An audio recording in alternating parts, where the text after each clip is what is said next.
Assalamualaikum warahmatullahi wabarakatuh. Perkenalkan, nama saya Radha Maulana Berlian, NIM 2106528, mata kuliah Psikologi Olahraga. Jadi di sini saya melanjutkan bab 4, yaitu di bab 4 ini ada tentang profil kepribadian dan aktivitas dalam olahraga gitu. Ada beberapa pengertiannya. Jadi karakteristik kepribadian itu pada awalnya kepribadian yang dalam berbahasa personality berkembang di kalangan masyarakat. Kepribadian itu saat diartikan sebagai tingkah laku gitu ya, yang di lingkungan sosialnya. Tingkah laku yang dimaksud berupa kesan atau mengenal diri gitu, dapat ditangkap oleh lingkungan sosialnya gitu ya. Adapun dari karakteristiknya ada definisinya gitu ya. Jadi persamaan yang mental karakteristik ini pokok untuk memahami kepribadian bersifat menetap gitu. Nah, yang artinya kepribadian adalah suatu sifat individu yang bersifat tetap, tidak mudah berubah sepanjang waktu gitu. Jadi kalaupun terjadi perubahan, biasanya itu bersifat gradual dan karena merespon suatu kejadian yang luar biasa gitu. Nah, kepribadian ini bersifat umum gitu. Dalam hal ini kepribadian dipergunakan untuk menggambarkan sifat umum seseorang dalam hal pikiran dan perasaan yang secara sistematik berpengaruh terhadap keseluruhan tingkah lakunya. Nah, jadi kepribadian itu bersifat khusus atau khas gitu.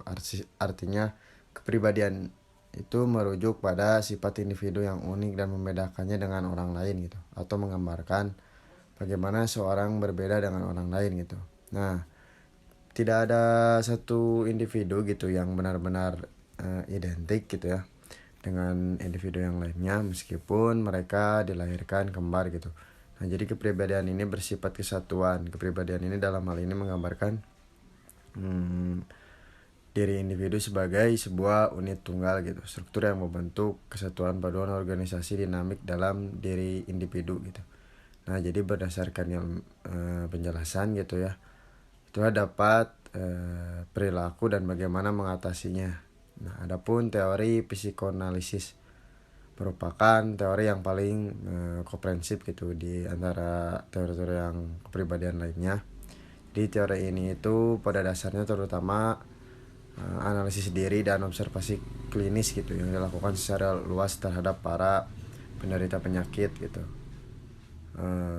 Ada dua gitu penekanan pokok dari teori ini adalah yang berkaitan dengan kepribadian, yaitu pengetesan secara mendalam terhadap keseluruhan pribadi gitu, pribadi individu, dan penekanan pada motif-motif yang tidak disadari gitu. Nah, menurut teori ini perilaku manusia ditentukan oleh dua determinan pokok, yaitu insting dan agresif gitu ya.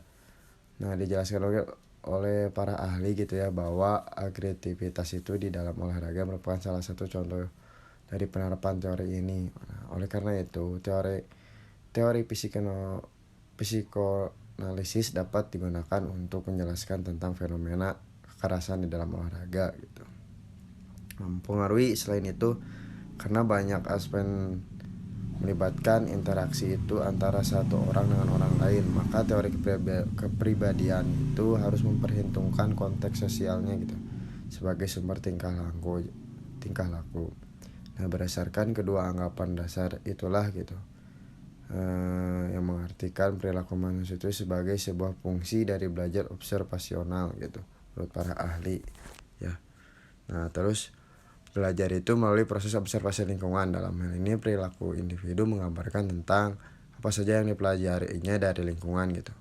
Individu dan lingkungan satu sama lain saling mempengaruhi, lebih khususnya dalam kaitannya dengan penampilan.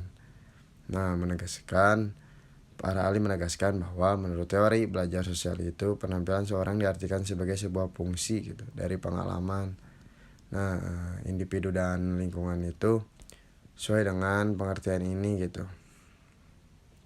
Adapun teori belajar sosial ada interaksi timbal balik antara faktor pribadi gitu atau pengalaman yang membentuk kepribadian seseorang. dalam teori belajar gitu. Nah, ada seorang belajar melalui observasi itu gitu, dengan didasarkan pada sehari-hari gitu ya, menggunakan ataupun orang individu gitu. Dan untuk mengulang perilaku yang nonverbal ataupun yang diberikan dapat berbentuk komunikasi verbal atau nonverbal melalui komunikasi ini gitu. Dan jadi diharapkan meningkatkan kekuatan respon gitu.